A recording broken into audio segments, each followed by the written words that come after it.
No, first we'll start with Om Tat Sat. In English we'll read. How can the path be described which is so wonderful? Reality is beyond senses and beyond feeling. Reality is hidden in the wheel of darkness. Reality shines forth through the wheel of darkness. This is Om Tat Sat. Then what we'll do, we'll read the appeal of Babuji Maharaj. It's called Iltamas. I'll read it in Urdu and then we'll read it in English. Then it sets the tone and approach for the whole thing. Then we'll go to the foreword and then go to the first commandment. It was written in 8th December 1946. Babuji has written in Urdu. It's called Urdu, it's Iltamas it is called. मैंने उन रूहानी रिवाजों को जब अब तक सीना बसीना चले आते थे अल्फाज में बंद कर किताब की शक्ल में लाने की कोशिश की है. Excuse of people who don't understand Urdu, but there is a translation available. We are just reading to soak in the atmosphere actually.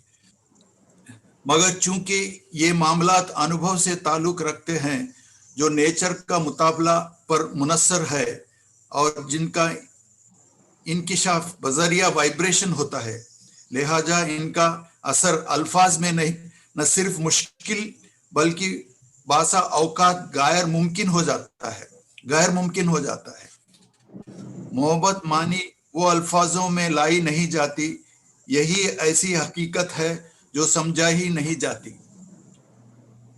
इस लिहाज से मुनासिब है कि अल्फाज की तरतीब और इबारत की बंदिश की कमियों की नजरअंदाज करते हुए खामियों की नजरअंदाज करते हुए शायखीन असल मफहूम समझने की कोशिश करें और उसे खुद मुस्तफीज होकर दूसरों को फायदा पहुंचाने की कोशिश हो.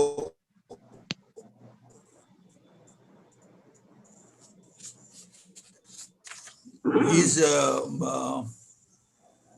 articulate those spiritual secrets that are inexpressible. Since such matters are essentially experiential, based on the study of nature, they are transmitted only through vibrations. That is why it is not only difficult, but at times impossible to express in words the epiphany of such transcendental experience. Just as words and meanings are far too inadequate to convey the sentiment of love, the reader should therefore try to get at the essence of what is said, overlooking the limitations of language, be the beneficiaries and do their best to let others benefit.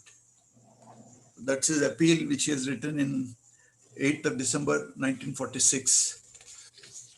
So with this, we'll go to the foreword, which was written by Dr. K.C.Vardachari. I'll read the foreword. The world is in the throes of a new pattern of culture is emerging. The ways of science have paved the way for the reorientation of human aims and goals. Though men are presently thinking in terms of better ways of existence for all and have been forced to conceive a life as a whole and not as for oneself and a few, yet the means and methods adopted for arriving at that goal or realization of a well-fed state have not been satisfactory. Man muddles on with the rationality vouched for his growth. Yet it is a fact that man is in search of happiness. This happiness and peace of mind seem to be closely linked up. Man has to realize belongs to a great world, not only of humanity, but also of other kinds and types of life, not only on this earth of ours, but also on other worlds. Science has been opening up the frontiers of our knowledge. We have almost begun to enter into a greater world, but our minds are yet incapable of thinking to that scale. And indeed, we are incapable of adjusting to this mortal world and the prospects it is offering.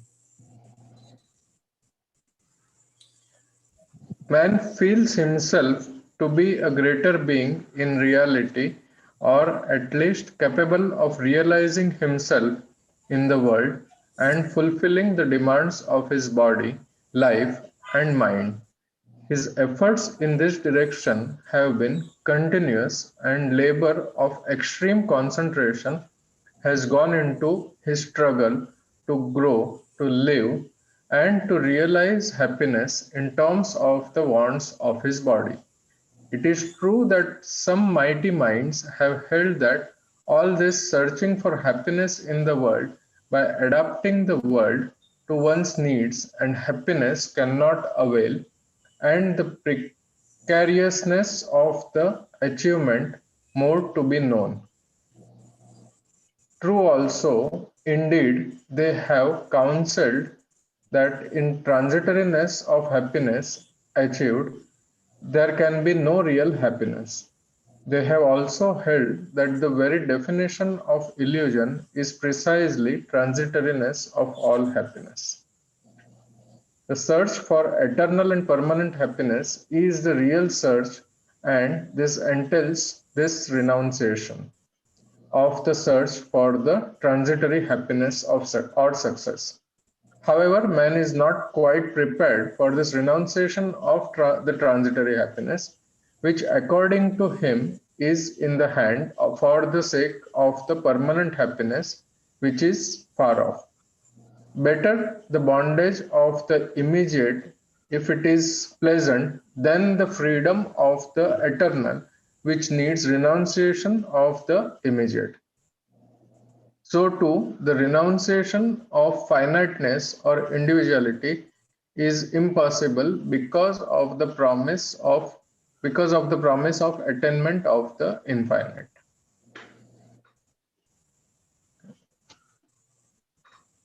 So it talks about people are not ready to leave the transitory happiness, and we keep. It's not renunciation, renunciation. Yeah, that is the Viveka, no? Everybody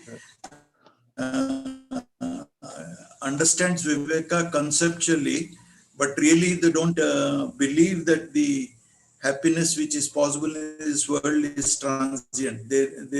Heart of heart, it is not a truth in that. That's not a known condition of Viveka. It is just a concept. That's why people suffer, because if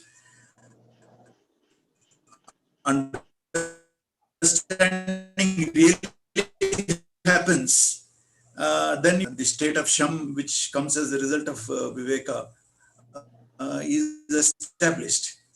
That is why Viveka, if you read Sir's article in Path of Grace, he keeps on talking about Viveka, which comes from the first note up to the 13th note.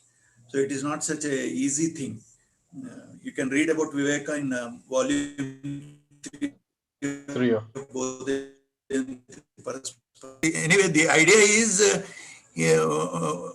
it also gives you the idea. This paragraph which Dr. Vardachari is talking, he's trying to say everybody knows that everything is transient, but it is so difficult to cause renunciation of the transitory aims. We are not able to renunciate because that is the trap in which we have fallen. That is the trap. So, but this is a spiritual condition which comes if you start practicing meditation seriously. Anyway, we'll go ahead in the next paragraph, Dharmesh.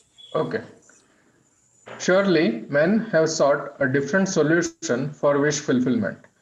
They would like to realize the eternal in the temporal, the infinite in the finite, the unbounded in the bounded, spirit in the bosom of matter, and so on. Because of the double demand of the human nature for both the worlds, there have grown several philosophies which seek to do justice to the claims of man's desires or wishes here and yonder. That philosophies are governed by such desires and wishes is a fact that reveals the psychological roots of their thinking.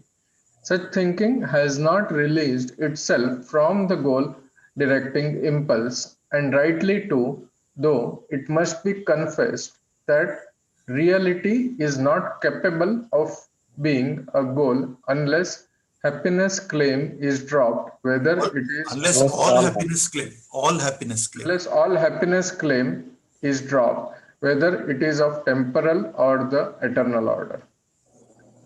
Reality has a claim to be known for itself without the limitations and strictures of desire for any goals such as happiness or pleasure or power.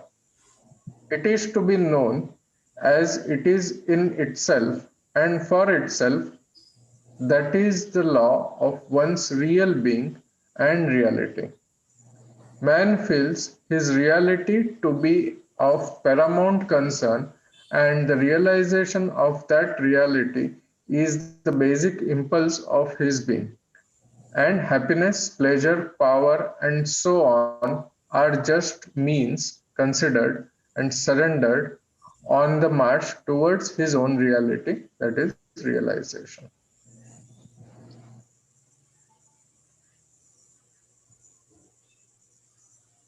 Because these are very important points which we, though we have read several times, we have, allow some time for these things to sink in, because this is related to Viveka. Unless Viveka is strong, our march on the spiritual path will be very difficult. So we have to have a lot of time to introspect and uh, because giving up is not so easy. I mean, letting go of our attachments is not at all easy. It requires the blessing of God, and it requires transmission, repeated transmissions to get a state of mind where you become detached uh, uh, with your attachments to various things. It is not that easy, but by reading this and at least um, introspecting ourselves, how much, make an assessment and write it in your diary, how much attachment you have got to your money or your physical body or relationships or jobs or places or all those things, we can introspect and then come to a conclusion whether how much we have let go ourselves of these attachments. This is a chance for us to introspect on this, because superficially we seem to be knowing all these things, but at heart it has to sink in the heart, and it becomes should be a realization for us. Realization is, it should be felt in the heart.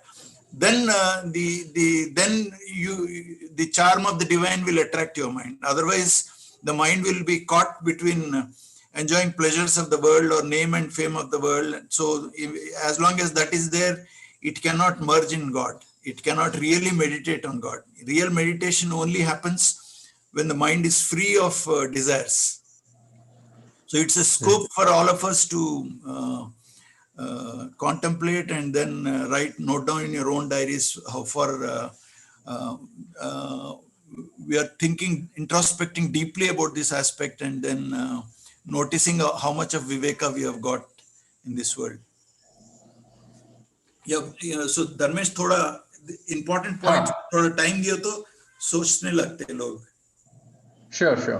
Okay, yeah, because Here it talks. you see this Babuji himself has said these are spiritual secrets which are actually told from heart to heart. You see, Brahma Vidya in our Upanishadic teaching, Upanishad means sitting behind the next to the saint, and the saint will teach the spiritual secrets, because spirituality is a very subtle subject. It cannot be learned through books and all that. So they used to test the aspirant, and then once the guru is convinced that this fellow is very keen on knowing his real self or realization, then only they used to impart this spiritual knowledge.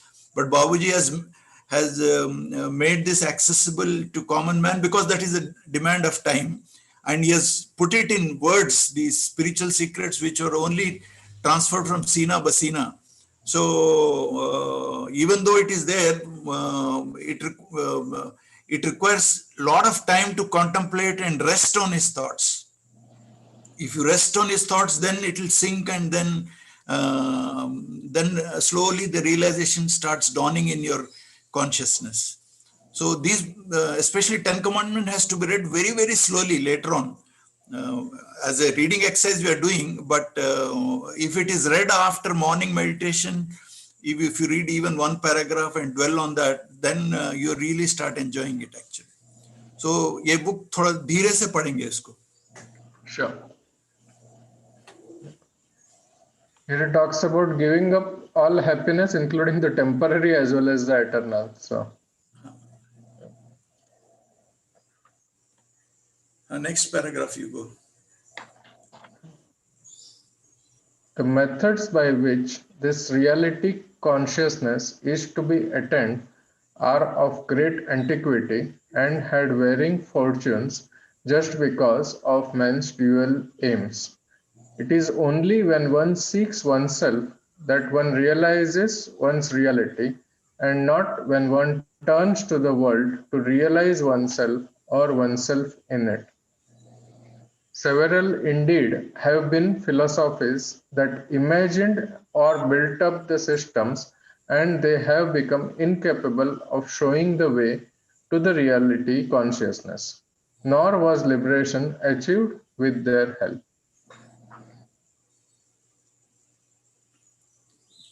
It's only when one seeks oneself and that one realizes one's reality. You see, the man is torn between he wants happiness in this world, and also he wants peace of mind associated with that happiness.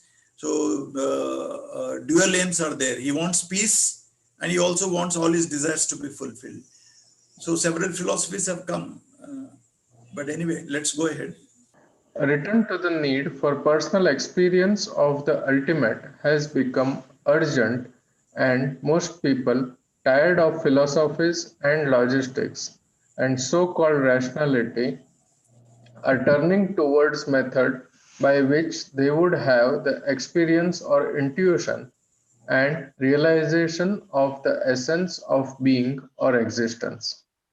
There are, of course, some who do not think that experience can solve any problems and believe that belief alone in the methods or means of philosophies will be sufficient, and personal experience is merely a lure and a mirage.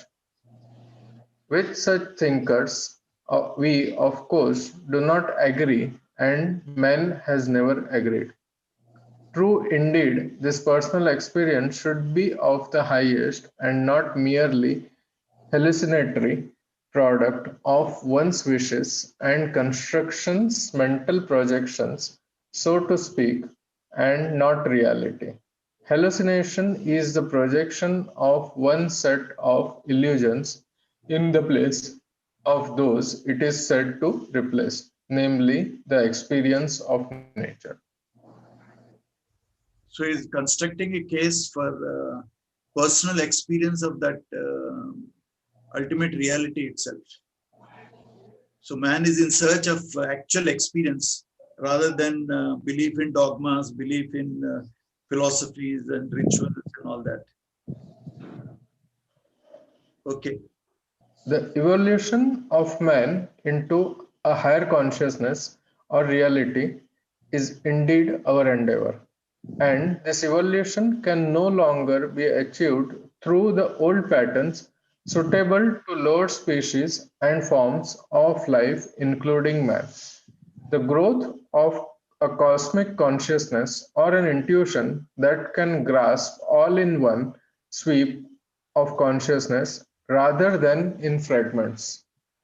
Growth of a cosmic consciousness or an intuition that can grasp all in one sweep of consciousness rather than in fragments, or that which will integrate all knowledge and perceive the integral reality, is a divine gift and cannot be expected to be attained through natural means of mere aspiration.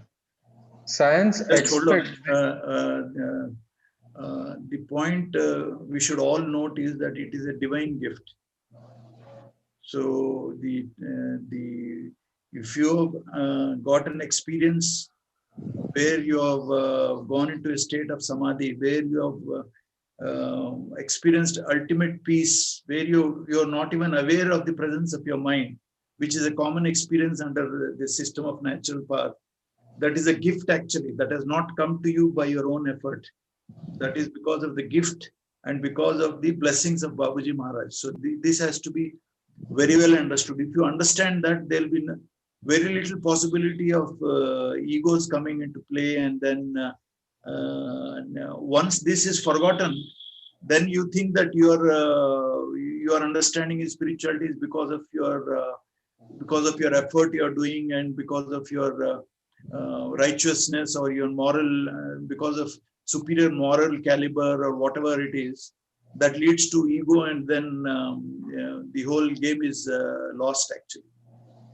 If this is missed, there's a huge possibility of going off the track. Mm-hmm. Yeah. Let's go ahead. Yeah. Science expects this to happen in a natural evolution through man's infinite capacity to adapt the environment to his needs, and also to rouse within himself powers and capacities latent in a sense, such as he had already done, such as rationality, intelligence, instinct, will, consciousness itself, and creative imagination, cooperative activity, and social unity. However, the ascent of life is marked by breaks, and one wonders whether these breaks or leaps are due to an innate force or elan, or an upward force that has leaned towards it to pull it up. Religious experience in man reveals this learning of the Leaning. cosmic This leaning. leaning. Sorry, yeah. Religious experience in man reveals this leaning of the cosmic consciousness or divine Divine transcendent mind transcendent grace, grace. div- Divine or divine mind transcendent transcendent grace grace consciousness towards. consciousness towards it. Thus, in man, this conjunction of divine and the human is made possible for the first time in evolution. But a jump to the ultimate consciousness or being is a long way off. And the natural evolution of man will reveal that in his life, the incident of a force much vaster and superior to himself takes its hand. This is the beginning of spirituality.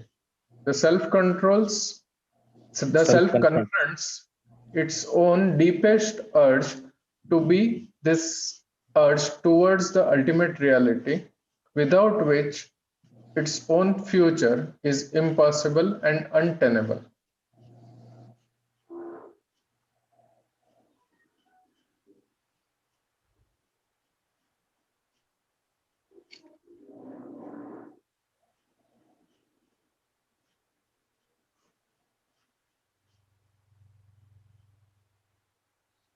So the forward is gradually building up a case to show that this is a totally new system where the pranahuti, which is the help from the infinite itself, will pull up a man towards his own reality. So which was earlier not there at all. This it was there, but then it was forgotten, and then it was lost to Hindus and all that.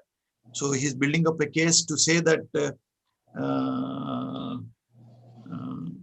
without which its own future is impossible and untenable. The evolution to know your true reality from a horrible degraded state where the man is beyond this thing, from there to understand and feel its real nature is very difficult without the divine itself coming up to pull you up. That is what is trying to build up a case actually. I think my voice is clear now. Yes, now it's clear. Then I'll read. Sir, just one point. What is the meaning of this line? Religious experience in man reveals this leaning of the cosmic consciousness or divine and the transcendent grace consciousness. Religious throughout history, whenever a man prayed to God, God's help was there. That is the idea. That's all. Everywhere throughout spiritual history, whenever a man prayed to God, God came and then helped the person to know God itself. That is the thing. Okay. So prayer has been resorted since time immemorial, and God answers to the prayer depends upon the craving with which the person has prayed. So that is the experience which has been recorded. No, everybody when they prayed, they felt realization. But these were all isolated instances. Whereas for commonly to reach that state of mind where you crave for the company of God, that was extremely talented, or in the last stages of evolution towards divinity, in those last several births when their evolution has happened, then they come to a stage where they crave for the ultimate peace, which is possible only in the company of God. Then they pray, and the God's force comes in. Then they understand. So that always happened. But here he is, because of changed times, Lalaji has prayed that the divine should come more easily to whoever is praying. That is the idea.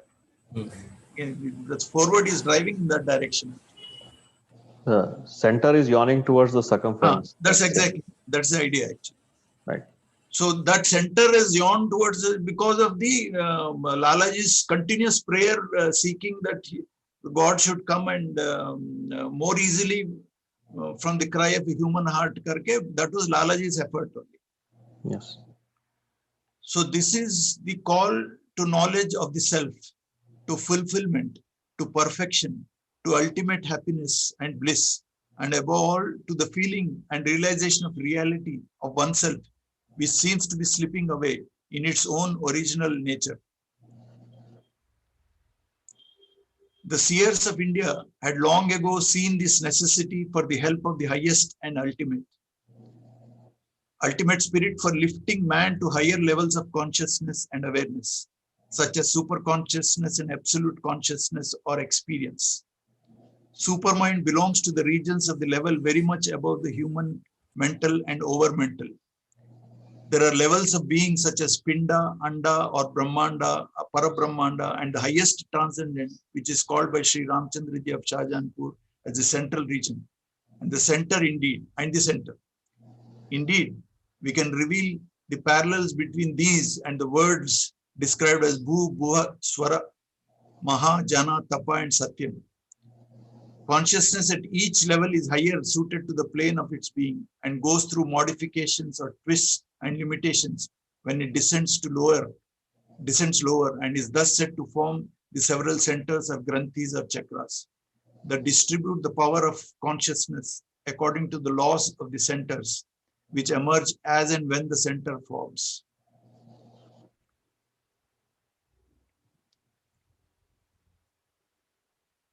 So the Bhu, Bhuva, Swa, which these are all several planes of consciousness. And a yogi, when he's meditating on subtlest this thing, he has got access to all these levels of consciousness. Because there is only one consciousness which is present everywhere in all the lokas, all the 7 lokas which are described here, 7 upper and 7 lower also. Spiritual person moves through the upper levels into finally to Satya Loka actually. In the game of life, it is well described, all these things. Now we'll go to the next para. The yoga of self-realization demands then the approach to the highest state beyond all the levels of consciousness and being. Sir, in the last paragraph, the line which says that distribute the power of consciousness according to the laws of the centers which emerge and when the center forms. Now, what does this mean when the center forms? That means the evolution has taken place, no, from the subtlest to the grossest level. Even the elements have first the space forms, and then the air forms, and then the fire forms, and then the fire to water and earth. So each center, each element is controlled by one center. Like the earth element is controlled by first center, chakra. Like that air, fire is centered by devotion center. Each center that controls the whole element and all that. It is, if you read path of grace, and then the Anant Cure, I mean, towards infinity, you will understand those. These centers actually govern our spiritual states of minds also, and they are also govern they're part of the world. I mean, the fire element which is present everywhere is also represented in us. And if you, that is what Panchagni Vidya, which Dr. K.C.V. talks about. Ravana had control over all these 5 centers. So he has control over all the elements also. So that is the idea. It is dealt in more detail in towards infinity.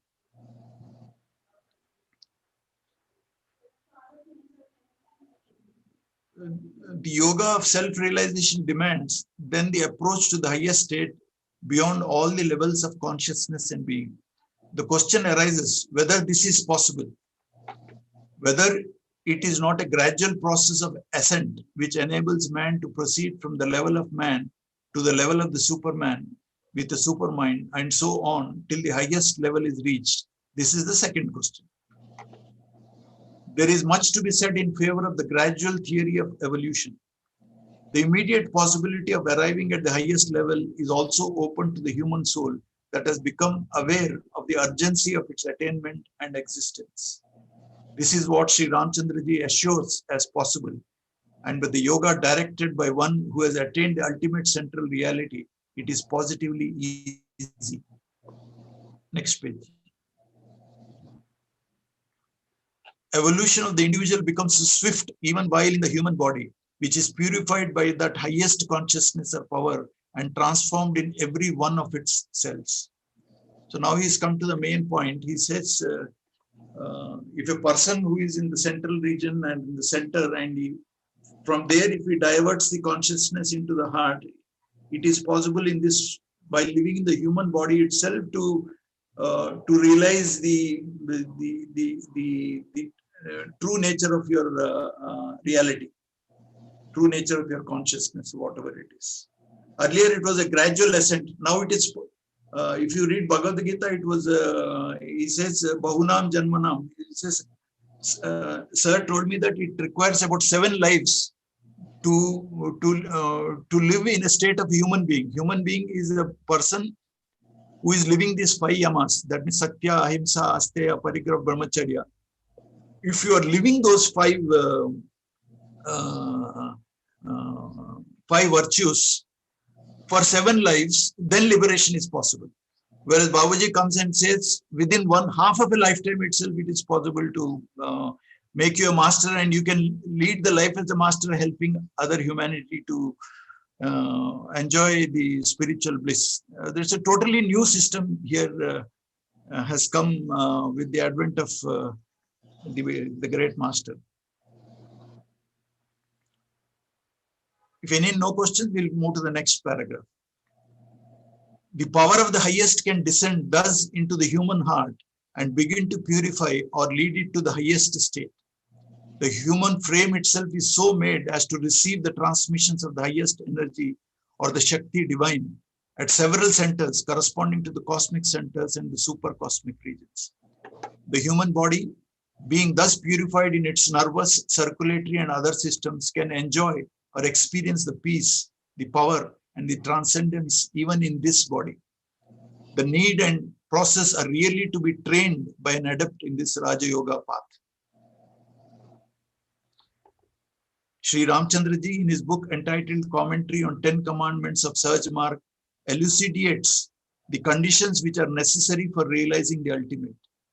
They are commandments which one must follow implicitly. They are not merely orders arbitrarily given, but clearly explained in order to show their rationality in respect of the goal that has to be reached.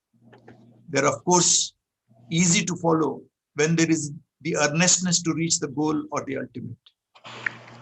So the point here to note is they are, of course, easy to follow when there is earnestness to reach the goal or the ultimate. We'll wait for 1 or 2 minutes, then we'll go.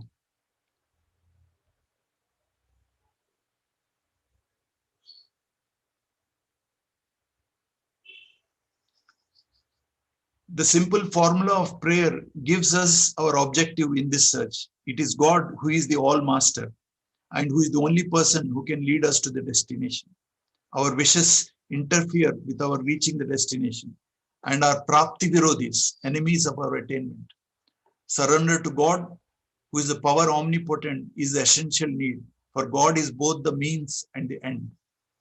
The master who leads us to the highest is one who is so much absorbed in the ultimate that he is as it were God in descent towards the soul that seeks and strives and struggles for help.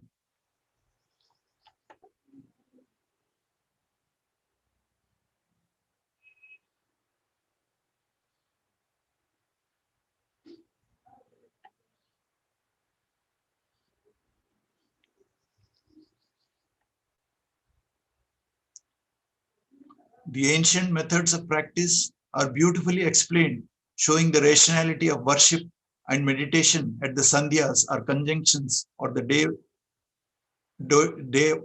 morning, noon, and evening. The angas of yoga are also neatly expounded, and the natural method of spiritual adaptation and adjustment to the goal is given in a simple and straightforward manner. The purification of the system by the subtle process of transmission by the master is an achievement that can find no parallel in the spiritual history in recent times. To live in God, for God, and by God is the burden of the path of Sahajmarg, and this naturally leads to the realization of one's reality in God, for God. So too, one becomes harmonious with all without any distinctions. The higher worlds open up to one who has become one with God by living just a form of worship or technique or observances. It is a living in the awareness of God and in his essence.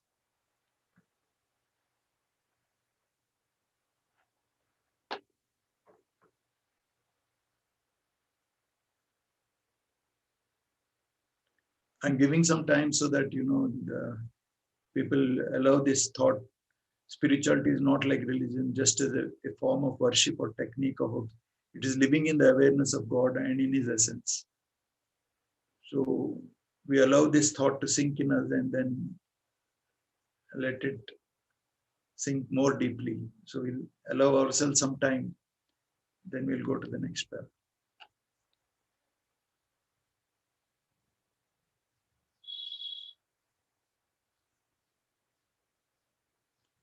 Sri Ramchandraji points out how the individual soul, by following the commandments of Sahajmarg, can even at the first contact come to experience the peace that passeth understanding, and then grow in this peace towards the highest possible to man. Liberation or moksha is something that naturally follows from this practice. Perfection too may be open to one who is divinely directed.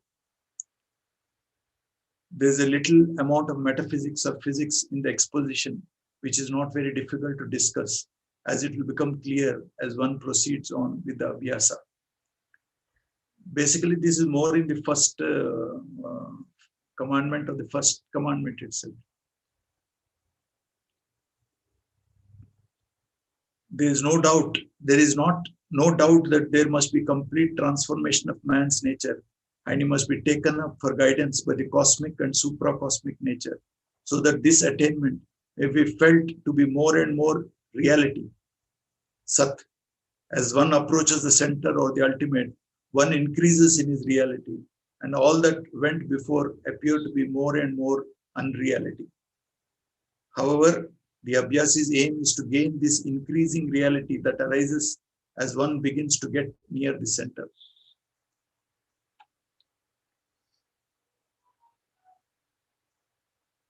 Sri Ramchandraji's discoveries in this realm are remarkable for their dynamic practical nature.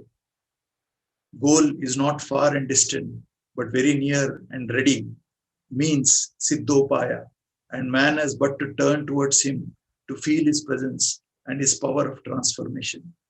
We owe it to Sri Ramchandraji of Fatehgarh for making this experience possible to all, and to Sri Ramchandraji of Shahjahanpur for spreading this gospel of redemption and transformation by demonstrating it practically to whomsoever turn towards him.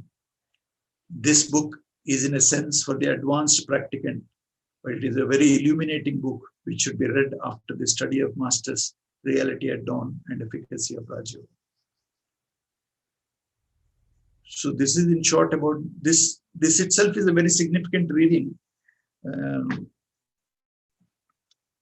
This will reorient our thinking towards our goal, because there is a tendency for the ego to sneak in and then make you believe that you already achieved. That's a very sneaky way by which your ego or the mind, tries to sabotage your spiritual by spiritual goals, actually. So if we read his books and all that, we can come back on the track and we will feel that we are traveling in the correct direction. I want to share my personal experiences. You see, I also done a lot of mistakes, and many times I fell down, got up, fell down, got up. I persisted in my practice. But recently I started doing again this habit. Whenever I did my morning meditation, and since now because of Corona, there's a lot of free time. When I read these 10 commandments, a paragraph, the feeling which follows after reading is much superior than the meditation which I have actually. Like last 2 days I was meditating. After meditation for 1 hour, when I read this, and then while I'm reading and thinking, I lose total consciousness of time. It will be 1 hour I wake up, and then that is because of the power of these words. So the progress will be very, very fast if you can read the 10 commandments after your morning meditation, and you have for yourself some time, 1 hour and all that, you can read, and then you'll realize that you will be transported to an extremely rarefied states of consciousness. So ideally, it's a personal practice. This is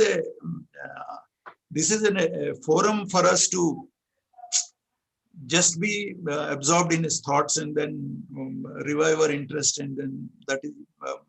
But it has to be read privately in the morning times after you meditate and all that. So we'll stop, and next time we'll start. We'll take the suggestion of Atul. We'll read the Urdu one, so that we'll have a chance to then move on to the English. So in the process, we'll get a more sense of what Babuji is talking, and then we'll learn more from that.